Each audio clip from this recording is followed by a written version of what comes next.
43-year-old Sundar Pichai takes over as Google CEO after the company announced the formation of Alphabet, a new Google parent company. Pichai is a graduate of the Indian Institute of Technology, Khattakpur, where he studied metallurgical and materials engineering. He also earned a master's in engineering and materials science from Stanford and got his MBA from the Wharton School of Business. Pichai will oversee Google's core businesses: Search, Ads, YouTube, Android, and Chrome. So who is Sundar Pichai, and how did he reach the post of CEO? Well, Sundar Pichai, like a lot of other top Google executives, is out of Stanford. He joined the company in 2004, right around the time that they went public. He's been a pretty fast riser, actually, within the company, though. He's been a product leader, starting with things like Chrome. He eventually became in charge of the entire Android business, and then his most latest job title has been essentially the Senior Vice President of Products.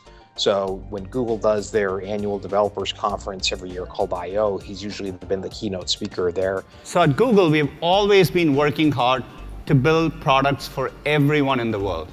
He's got a lot of visibility over the last few years. So to people who've been following Google, he's a very well-known entity and very well respected. He's considered a very smart, brilliant guy to run this business. I think that investors are taking it as a good sign that he's involved here. But Google's an interesting company in this way that the guys that have founded it, Larry Page and Sergey Brin, have effectively been running it all these years.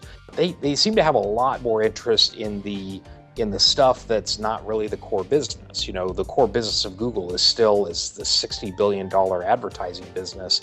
But if you were to find Larry or Sergey, I think, at a party and ask them about things like paid clicks or cost per click and all the metrics that go into that business, I don't think they'd be terribly interested in talking about that. When they have a public forum and they have a chance to speak publicly, they're usually focusing on the big ideas that Google is pursuing. And I think that's really their passion. So in a sense, putting somebody in charge of the actual business who seems to kind of have a good firm grip over the business, I think will be seen as a good thing, you know, while they can kind of put more of their energies and time into these visionary type projects that they seem more interested in anyway.